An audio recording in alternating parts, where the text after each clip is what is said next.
doing well in law school is having an organized answer. The outline is your roadmap. It's your Google map that takes you to the promised land when you then proceed to step 3, the written answer, which, by the way, is your grade. It's the application formula in the IRAC. We then plug in the facts. We take them right off the outline column. We then drop the buzzword in right after the facts.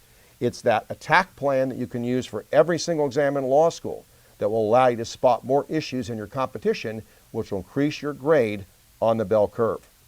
We'll do 2 torts exams, a two contract exam and a crimes exam, and then what you'll do is submit an examination for critique.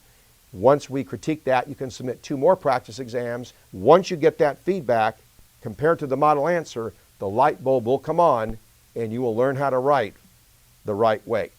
The Legal Exam Writing Workshop is essential to perfecting your writing skills, which again is important to getting a high grade on a law school examination.